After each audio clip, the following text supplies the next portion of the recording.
UPPSC polytechnic lecturer 2021 के PYQs देखते ही अगर आप सोचने लगते हो ये कैसे सॉल्व होगा तो ये वीडियो आपके लिए है। इस वीडियोस में जो क्वेश्चन हम लोगों ने डिस्कस करे हैं वो यूपीपीएससी पॉलिटेक्निक लेक्चरर 2021 के एग्जाम में आ चुके हैं। इस वीडियो के एंड तक 2021 लेक्चरर एग्जाम में जो आए हुए क्वेश्चन के आपको लॉजिक क्लियर हो जाएंगे और आंसर ऑटोमेटिक क्लिक करेगा, बिना रटते हुए, बिना कंफ्यूजन के, सिर्फ exam ready clarity. Welcome to code book by Bharatiya PYQ Dhurandhar series for UPPSC polytechnic lecturer 2025। अगर सॉफ्टवेयर बनाना हो और क्लाइंट रोज बोले थोड़ा चेंज कर दो तो कौन सा मॉडल चलेगा और कौन सा फेल हो जाएगा, आज इसी क्वेश्चन का exam plus real life logic से हम जवाब देंगे। तो पहला क्वेश्चन जिस टॉपिक से आया था वो था वाटरफॉल मॉडल। क्वेश्चन कहता है which one of the following model is not suitable for accommodating any changes. चार ऑप्शन दिए हैं, RAD model, build and fix model, waterfall model, prototype model, जिसमें हमें ये बताना है कौन सा मॉडल सुटेबल नहीं है फॉर अकोमोडेटिंग एनी चेंज। सबसे पहले बात करते हैं रेड मॉडल की। रेड का मतलब होता है रैपिड एप्लीकेशन डेवलपमेंट। इस मॉडल का फोकस होता है फास्ट डेवलपमेंट और यूजर फीडबैक पर। यूजर बोलता है चेंज चाहिए, रेड कहता है हाँ तुरंत कर देते हैं। इसको रियल लाइफ एनालॉजी से समझते हैं। स्क्रीन पर आप देख पा रहे हैं, सोचो एक बाइक वर्कशॉप है, कस्टमर रोज बोल रहा है कि अब कभी सीट चेंज कर दो, कभी कलर चेंज कर दो, कभी हैंडल को ठीक कर दो। मैकेनिक तुरंत उसे मॉडिफाई करता जा रहा है। इसी को हम लोग कहते हैं fast plus flexible is equal to RAD model. तो चेंजेस इसमें अलाउड है, तो ये ऑप्शन यहाँ पर नहीं होगा। नेक्स्ट है बिल्ड एंड फिक्स मॉडल। इसमें प्लानिंग नाम की चीज कम होती, पहले सॉफ्टवेयर बना देते हैं, फिर एरर आए तो फिक्स करते हैं। इसको भी रियल लाइफ एनालॉजी से समझने की कोशिश करते हैं कि बिना नक्शे के या बिना ब्लूप्रिंट के आपने घर बना दिया, बाद में आपने बोला यहाँ विंडो बना दो, यहाँ से कोई वॉल हटा दो, तो ये पॉसिबल है पर मैस हो जाता है। चेंजेस पॉसिबल हैं बट नॉट सिस्टमैटिक। अब आता है वाटरफॉल मॉडल, एग्जाम का फेवरेट मॉडल है। इस मॉडल में काम होता है स्टेप बाय स्टेप। सबसे पहले रिक्वायरमेंट ली जाती है, उसके बेसिस पे आप डिज़ाइन करते हो, देन कोडिंग, उसके बाद आप टेस्टिंग फेज में जाते हो एंड देन मेंटेनेंस। रूल इसमें सिंपल है, once a phase is finish changes are not allowed. तो यहाँ पर जो मेन वर्ड है चेंजेस आर नॉट अलाउड। तो हमारे इस क्वेश्चन का जो करेक्ट आंसर होगा दैट इज ऑप्शन सी कि वाटरफॉल मॉडल में चेंजेस अलाउड नहीं। अब इसको भी एक रियल लाइफ एनालॉजी से समझने की कोशिश करते हैं, जिसमें कि अगर ये क्वेश्चन या इस मॉडल से रिलेटेड कुछ क्वेश्चन अगर एग्जाम में आता है तो आप उसको अच्छे से कर पाए। तो सोचो बिल्डिंग कंस्ट्रक्शन हो रही है, मैप अप्रूव हो गया है, फाउंडेशन बन गई है, अब बोलना है किचन इधर कर दो, पॉसिबल ही नहीं है, नो चेंजेस अलाउड। लास्ट है हमारा प्रोटोटाइप मॉडल। इस मॉडल का काम ही है पहले सैंपल बनाओ फिर इंप्रूव करो। यूजर देख के बोलता है थोड़ा चेंज चाहिए, डेवलपर कहता है बताइए, कर देते हैं। इसको भी रियल लाइफ एनालॉजी से समझने की कोशिश करते हैं। जैसे आप टेलर के पास जाते हैं, वो ट्रायल शर्ट आपको दिखाता है, आपको पहनाता है, कस्टमर बोलता है स्लीव टाइट है, कॉलर को चेंज करिए, टेलर मॉडिफाई कर देता है। तो इस मॉडल में भी चेंजेस जो हैं वो वेलकम किए जाते हैं। तो ऐसे इसमें अगर एक लाइन से समझने की ट्राई करें तो continuous feedback plus repeated changes is equal to prototype model. तो clearly waterfall model is not suitable for accommodating any changes because it follows a rigid sequential approach. तो मेमोरी ट्रिक अगर मैं आपको देना चाहूँ इस मॉडल के लिए, तो जहां लिखा हो रिजिड समझ जाओ वाटरफॉल मॉडल। एग्जाम में अगर अवेलेबिलिटी का क्वेश्चन आए और MTBF MTTR दिख जाए तो याद रखना ये क्वेश्चन फ्री के मार्क्स देते हैं। यूपीपीएससी पॉलिटेक्निक लेक्चरर 2021 में सॉफ्टवेयर रिलायबिलिटी एंड अवेलेबिलिटी से एक क्वेश्चन आया था। क्वेश्चन ध्यान से देखो, What is the availability of a software with the following reliability figure? यहाँ पर mean time between failure MTFF दिया हुआ है 25 डेज और mean time to repair MTTR value दी है 6 हार। ऑप्शन है 1%, 99%, 99.009%, 99.09%। सिस्टम रिलायबल है या नहीं और फेलियर के बाद कितनी जल्दी वापस काम करेगा, इसका आंसर सिर्फ दो टर्म से थे, MTBF और MTTR। चलो सिंपल लैंग्वेज में समझते हैं। सबसे पहले बात करते हैं MTBF की। MTBF का मतलब होता है सिस्टम कितने टाइम तक बिना फेल हुए काम करता है। अगर सिस्टम ज़्यादा देर तक स्मूथली चलता है तो इसका मतलब है सिस्टम रिलायबल है। Higher MTBF is equal to more reliable system. इसको एक रियल लाइफ एनालॉजी से समझने की कोशिश करते हैं। सोचो तुम्हारी कार है, अगर कार 25 दिन तक स्मूथली चलती है और उसके बाद ब्रेकडाउन होता है तो ये 25 दिन की कार का MTBF हो जाएगा। फेलियर के बीच का ज़्यादा गैप का मतलब होता है high MTBF, that means mean time between failure. अब समझते हैं MTTR, जिसका मतलब है mean time to repair. MTTR का मतलब होता है फेलियर के बाद सिस्टम को ठीक करने में कितना टाइम लगता है। ये सिस्टम की मेंटेनेबिलिटी बताता है। जितना MTTR लोअर होगा उतनी ही फास्टर रिकवरी होगी। इसको एक रियल लाइफ एनालॉजी से समझने की कोशिश करते हैं कि कार ब्रेकडाउन हो गई, कार हमारी ख़राब हो गई, उसके बाद अगर मैकेनिक सिर्फ 6 घंटे में कार ठीक कर देता है तो ये 6 हार ही कार का MTTR होंगे। जितनी जल्दी रिपेयर होगी उतना ही MTTR लो होगा। MTBF बताता है सिस्टम कितनी देर चलता है और MTTR बताता है सिस्टम कितनी जल्दी ठीक होता है। अगर आप इसको एग्जाम पॉइंट ऑफ व्यू से समझना चाहें तो MTBF का मतलब है फेलियर से पहले का टाइम और MTTR है फेलियर के बाद रिपेयर का टाइम। रिलायबल सिस्टम के लिए MTBF हाई होना चाहिए और MTTR लो होना चाहिए। अब क्वेश्चन सॉल्व करने से पहले एक कॉन्सेप्ट और क्लियर कर लेते हैं, जो कि है अवेलेबिलिटी। अवेलेबिलिटी का मतलब होता है सिस्टम गिवन टाइम पर काम के लिए अवेलेबल है या नहीं। ये डिपेंड करता है दो चीज़ों पर, सिस्टम कितनी देर तक चलता है और फेल होने के बाद कितनी जल्दी रिपेयर हो। यही आता है MTBF और MTTR का रोल। फॉर्मूला देखिए, फॉर्मूला है availability is equal to MTBF divide by MTBF plus MTTR। अब कॉन्सेप्ट क्लियर हो चुका है, चलिए कैलकुलेशन स्टार्ट करते हैं। तो क्वेश्चन में दिया गया है MTF की वैल्यू 25 डेज और MTTR की वैल्यू 6 आवर और हमें जो निकालना है वो है अवेलेबिलिटी सॉफ्टवेयर सिस्टम की। अब सबसे पहला और मोस्ट कॉमन मिस्टेक जो स्टूडेंट यहाँ पर करते हैं, हमें MTBF और MTTR को सेम यूनिट में कन्वर्ट करना होता है। तो जैसा आप देख पा रहे हैं MTBF 25 डेज दिया हुआ है, उसको हम लोग कन्वर्ट करेंगे इनटू दी हार्स, तो उसकी जो वैल्यू निकल के आएगी दैट इज 600। 25 मल्टीप्लाई बाय 24, तो उसकी जो वैल्यू निकल के आएगी that is 600, right. So now we have MTBF की वैल्यू है 600 और MTTR की वैल्यू है 6 हार।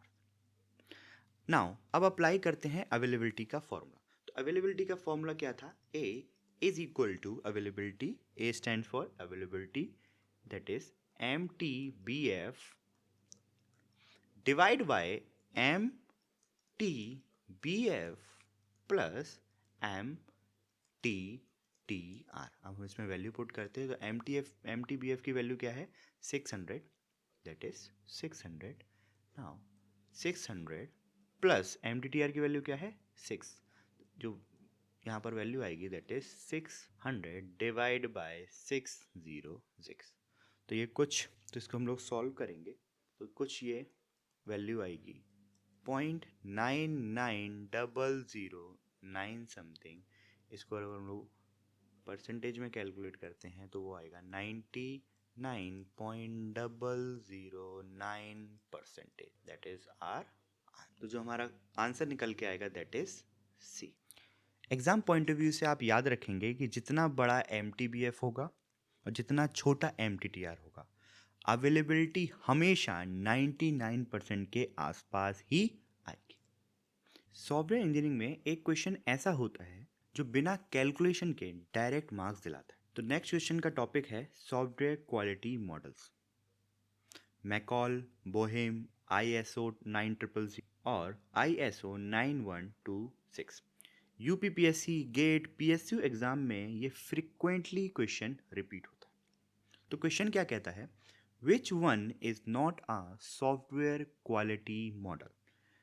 ऑप्शन ध्यान से देखिए। पहला ऑप्शन है ISO 9000, second McCall model, C is Boehm model, D is ISO 9126। पहला ऑप्शन था ISO 9000। यहीं पर मैक्सिमम स्टूडेंट कंफ्यूज हो जाते हैं। ISO 9000 is equal to quality model, तो आंसर है no. ISO 9000 software quality model नहीं है, ये एक प्रोसेस ओरिएंटेड क्वालिटी स्टैंडर्ड है। ISO 9000 का फोकस होता है प्रोसेसेस पे, डॉक्यूमेंटेशन पे, ऑर्गेनाइजेशनल प्रैक्टिस पे। ये इंश्योर करता है कि ऑर्गेनाइजेशन काम कैसे कर रहा है, ना कि सॉफ्टवेयर कितना अच्छा बना। इसलिए याद रखो, ISO 9000 is not equal to software quality model. ISO 9000 is equal to quality management, or we can say that it is a process standard. अब मैं आपको इसको एक रियल लाइफ एग्जांपल से समझाने की कोशिश करता हूँ। तो रेस्टोरेंट एग्जांपल से समझते हैं। ISO 9000 ये चेक करता है कि किचन क्लीन है या नहीं, जो डिशेस की रेसिपी है वो फॉलो हो रही है नहीं, स्टाफ या जो शेफ हैं वो ट्रेन है या फिर नहीं। लेकिन ये चेक नहीं करता कि खाना अच्छा बना है या नहीं। एक लाइन में इसको मैं समझाने की कोशिश करता हूँ। Process quality is not equal to product quality. ISO 9000 process पे फोकस करता है, सॉफ्टवेयर के इंटरनल क्वालिटी एट्रीब्यूट्स पे नहीं। अब बात करते हैं एक एक्चुअल सॉफ्टवेयर क्वालिटी मॉडल की, जो कि है McCall quality model. McCall quality model एक सॉफ्टवेयर क्वालिटी मॉडल है जो सॉफ्टवेयर को डिफरेंट क्वालिटी फैक्टर और क्राइटेरिया के बेसिस पे जज करता है। अब वो क्राइटेरिया क्या क्या हैं, जैसे correctness, reliability, efficiency, usability and maintainability. Simple language में अगर मैं आपको इसको समझाऊं तो मैकॉल मॉडल पूछता है सॉफ्टवेयर काम का है या नहीं, यूजर और डेवलपर दोनों के लिए कितना अच्छा है।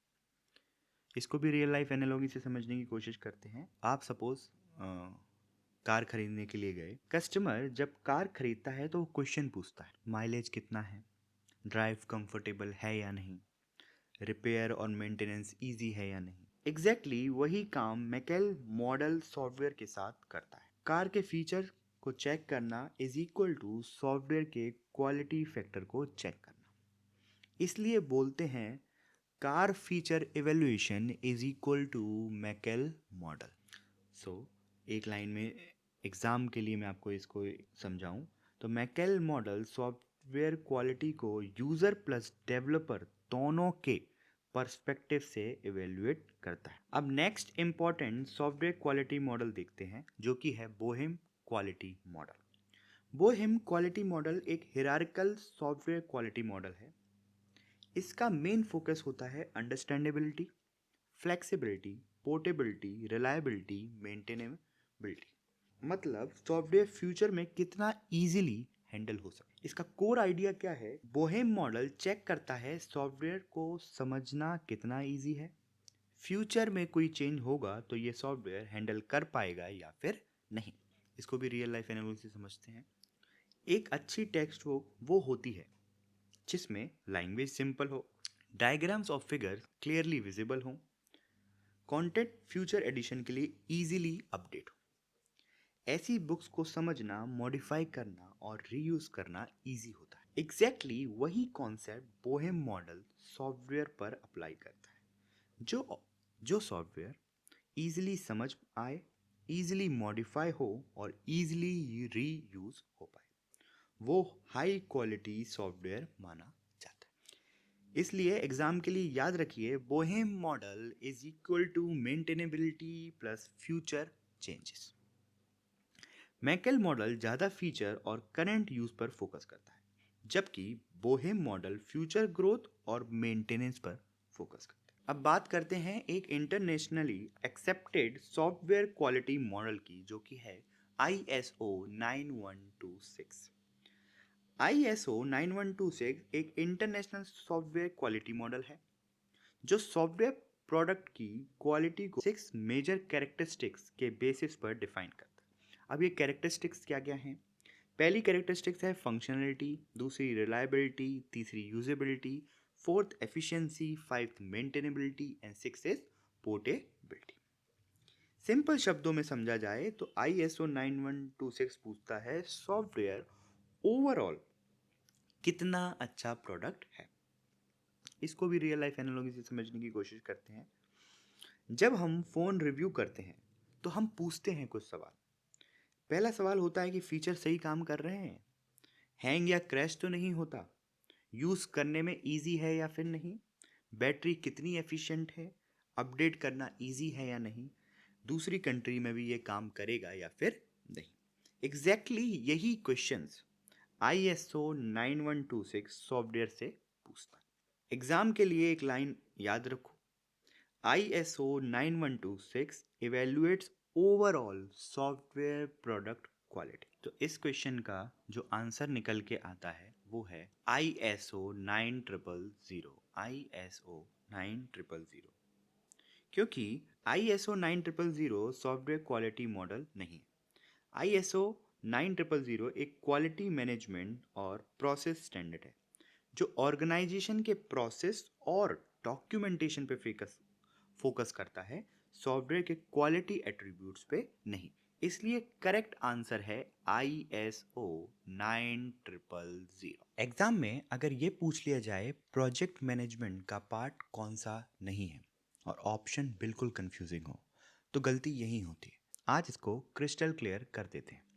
क्वेश्चन है project management project life cycle से। और क्वेश्चन कहता है which of the following stage is not the part of the project management process.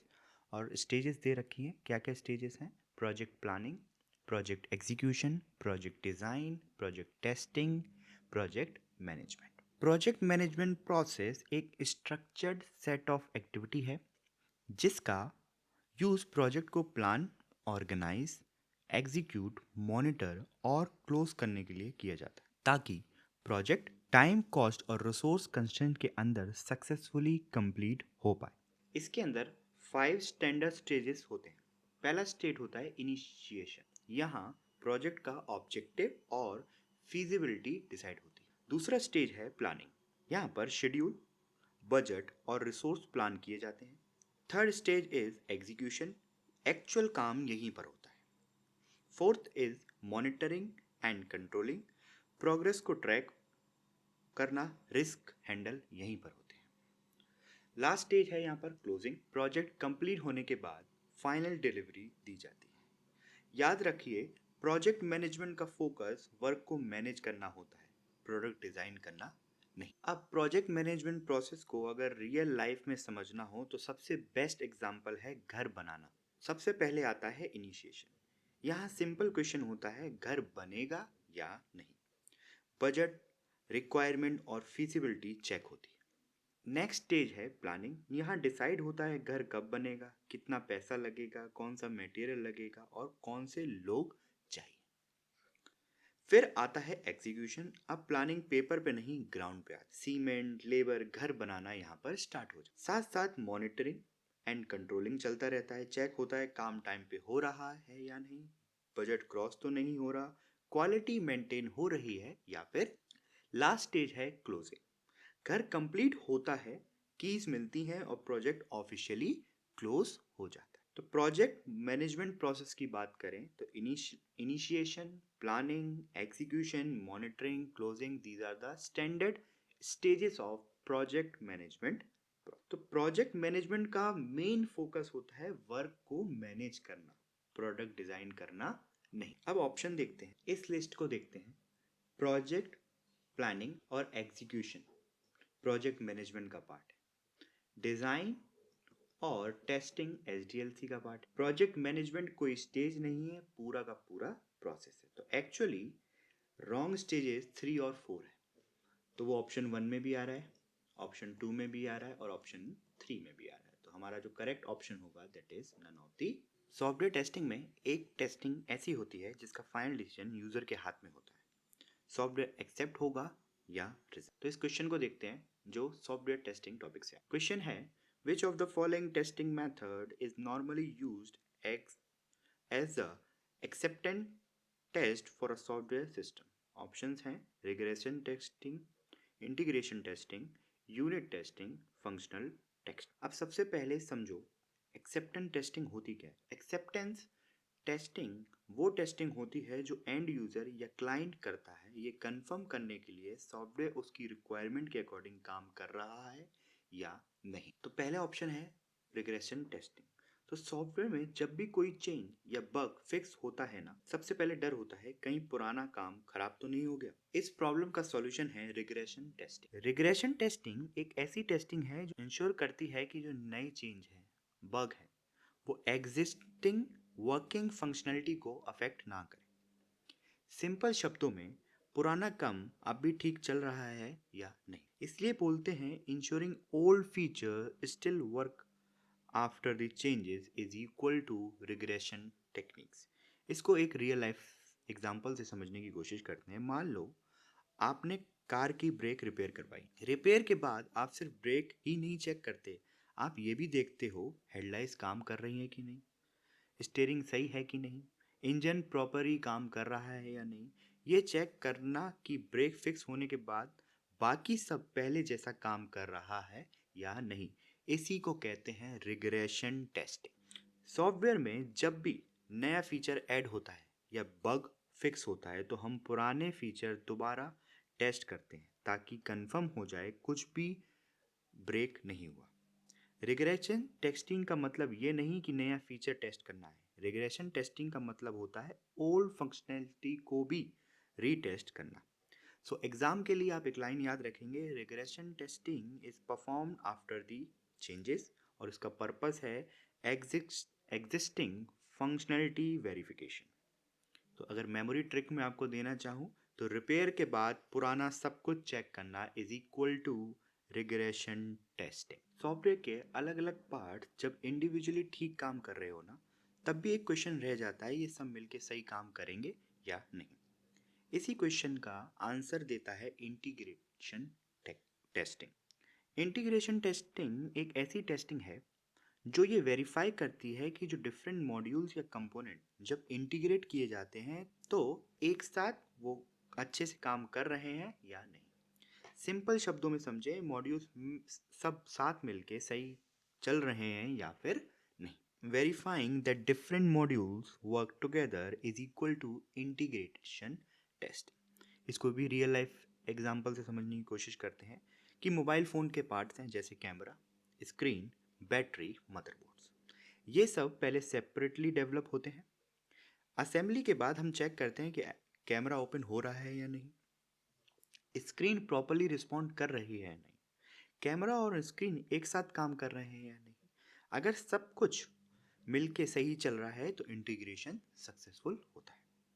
Software में भी अगर हम सॉफ्टवेयर मैपिंग के रिस्पेक्ट में बात करें तो सॉफ्टवेयर में भी login module, payment module, database module individually ठीक होते हैं, लेकिन इंटीग्रेशन टेस्टिंग ये चेक करती है कि लॉगिन के बाद पेमेंट मॉड्यूल सही काम कर रहा है या नहीं।